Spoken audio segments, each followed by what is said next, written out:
Depuis l'aube des temps, l'ombre et la lumière dansent ensemble. Ce que l'homme fait dans le secret, il pense que nul ne le voit. Mais l'univers, lui, n'oublie rien. Et il arrive un moment où les voiles tombent. Les mystères du silence. Il y a dans l'homme des chambres où personne n'entre jamais, même pas lui-même. Ces pièces silencieuses, ces zones intérieures sans fenêtres, sans air, sont gardées par la peur. Des morceaux d'enfance brisés, des actes qu'on croit impardonnables, des pensées qu'on n'ose pas nommer, et alors on les enterre, profonds, tellement profonds qu'on finit par oublier qu'on les a cachés là. Mais le silence n'efface rien. Il dissimule, il assourdit, il endort, mais il n'efface rien. Dans un monastère oublié par le monde, un vieux moine, dont la barbe était plus blanche que la neige des montagnes, sentait sa fin approcher. Il avait passé sa vie en prière. Il avait appris les Écritures, soigné les malades, nourri les orphelins. Il avait trouvé la paix, du moins c'est ce que tout le monde pensait. Mais il y avait en lui une pierre, une seule, froide, lourde, plantée au fond du ventre depuis 50 ans.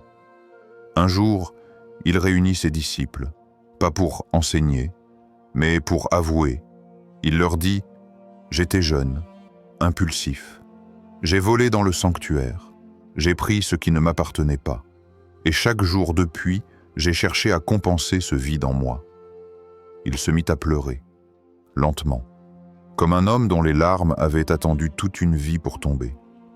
Et dans ce moment de nudité absolue, quelque chose s'est ouvert, pas seulement en lui, mais dans le cœur de ceux qui écoutaient, parce que ce n'était pas une confession, c'était un miroir, un appel silencieux à tous ceux qui, eux aussi, portent un poids muet.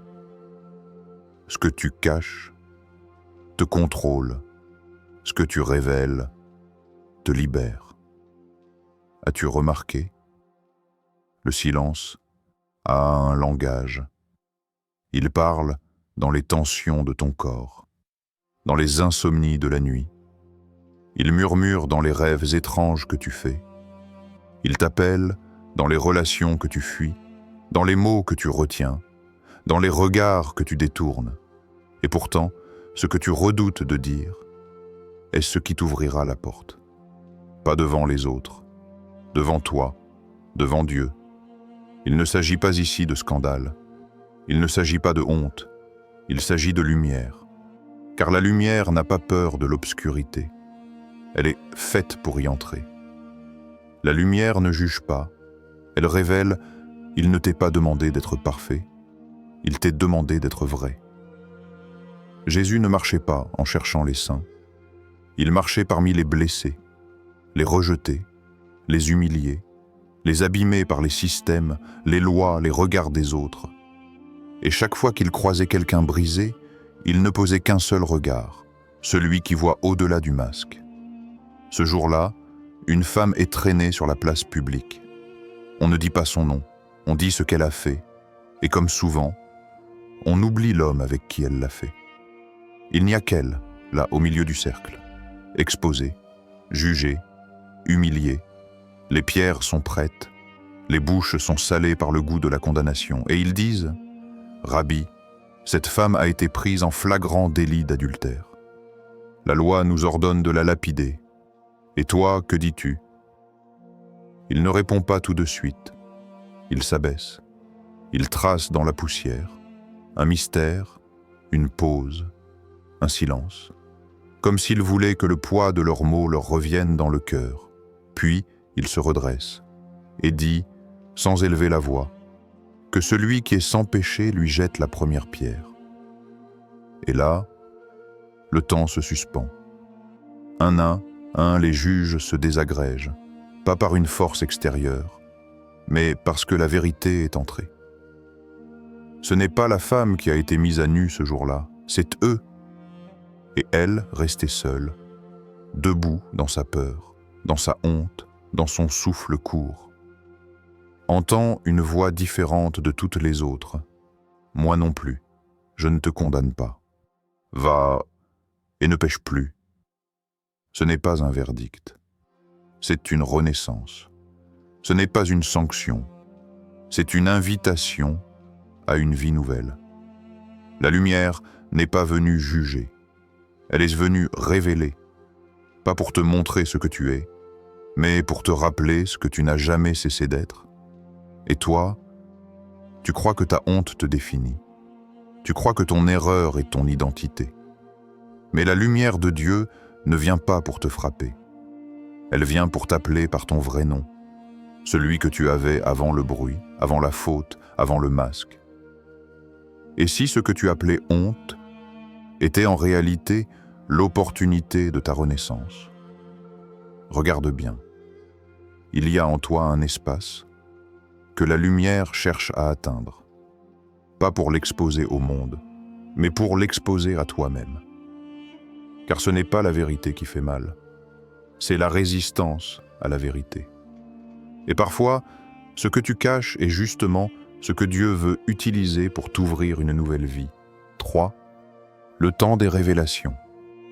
Ce qui était caché se montre. Ce qui dormait s'éveille. Ce qui contrôlait dans l'ombre est arraché à la lumière. Tu le sens, n'est-ce pas? Le monde change. Les masques tombent. Les vérités que l'on croyait enterrées surgissent comme des vagues sous un sol fissuré. Il ne s'agit pas seulement de scandales dans les sphères du pouvoir. Il ne s'agit pas seulement de gouvernements, de élites, de mensonges médiatiques. Non, il s'agit de toi. Car chaque système corrompu à l'extérieur n'est que le reflet d'un système corrompu en nous-mêmes. Nous avons dissimulé par peur. Nous avons trahi par sécurité. Nous avons fermé les yeux pour ne pas perdre ce que l'on croyait posséder. Mais la lumière revient. Et cette lumière n'est plus douce, voilée, distante.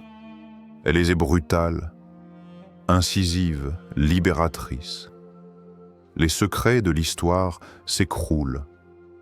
Les institutions tremblent. Les religions se vident de leurs illusions. Les voix du peuple se lèvent. Mais aussi les ombres intérieures. Et voici la vérité que peu osent affronter. Ce n'est pas le monde entier qui est en jugement. C'est ton propre cœur. Il ne s'agit plus de regarder à l'extérieur. Le feu vient de l'intérieur. Car Dieu ne cherche pas à exposer pour humilier, mais à révéler pour restaurer. Tout ce qui est caché sera dévoilé. Ce n'est pas une menace, c'est une promesse, une opportunité divine. Alors regarde bien. Ce monde en crise n'est pas la fin, c'est le début d'un dévoilement. Et ce dévoilement commence par toi. Ose te montrer à la lumière, pas pour être jugé, mais pour être transformé. 4. Le processus sacré de l'exposition. Exposer un secret n'est pas une punition, c'est un geste de foi. C'est une main tendue vers la lumière, même tremblante. C'est dire à Dieu, je suis prêt à être vu. Il y a des vérités que l'on garde comme des pierres dans la poitrine. Elles ne font pas de bruit, mais elles pèsent. Elles distordent nos relations, notre façon de nous aimer, notre manière de dormir. Parfois, elles viennent de loin, de l'enfance, de cette époque où l'on ne savait pas encore mettre des mots sur la douleur, où on croyait que c'était normal de souffrir en silence. Un enfant, un jour, a vécu ce que personne ne devrait vivre. Il a été brisé par un adulte en qui il avait confiance. Et alors, il a tout enfermé, dans une boîte, au fond de lui, verrouillé par la peur, par la honte, par l'idée que personne ne comprendrait, que s'il en parlait, le monde s'effondrerait. Alors il a grandi, avec un sourire, avec des amis, avec une vie qui semblait normale. Mais quelque chose en lui criait, silencieusement, chaque nuit. chaque fois qu'il s'approchait de l'amour, chaque fois qu'il se regardait dans le miroir. Et puis un jour, il a parlé, pas pour accuser, mais pour vivre. Il a raconté, tremblant, brisé, nu, mais vrai, et contre toute attente. Ce ne fut pas l'explosion, ce fut la libération. Son histoire devint un fleuve de guérison. Ce qu'il avait caché par peur était ce que Dieu voulait utiliser pour réparer les autres. Parce que la lumière ne détruit pas, elle reconstruit. Pas à la manière du monde, pas rapidement, pas bruyamment, mais sainement, profondément, sacralement. Ce que tu révèles ne te brise pas. Ce que tu révèles devient une porte vers une version de toi plus entière, une porte vers une compassion que tu n'aurais jamais connue autrement, une porte vers la vie que Dieu voulait vraiment pour toi. Alors non. Exposer un secret, ce n'est pas une humiliation, c'est une renaissance sacrée. La vérité ne fait pas tomber les murs de ton monde, elle enlève les murs autour de ton cœur. Le moment est venu. Ce n'est pas une fin, c'est une traversée, un passage. Car la vérité, telle que Dieu la conçoit, n'est pas une arme, n'est pas une sentence, n'est pas un poids. C'est une clef. Et cette clef est là, juste là, tendue vers toi. Elle ne s'impose pas. Elle attend.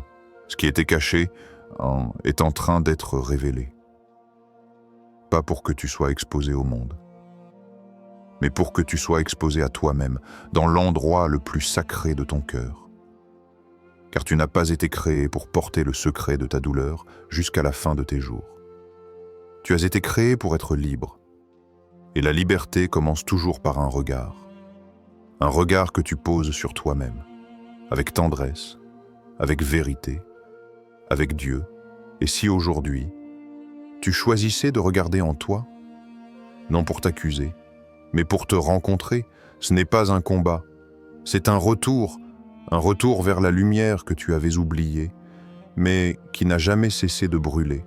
Et si tu laissais Dieu exposer, non pas pour blesser, mais pour guérir, il n'est pas là pour te mettre à nu devant les autres, il est là pour t'habiller de vérité, pour que tu n'aies plus besoin de te cacher derrière les masques, les silences, les armures.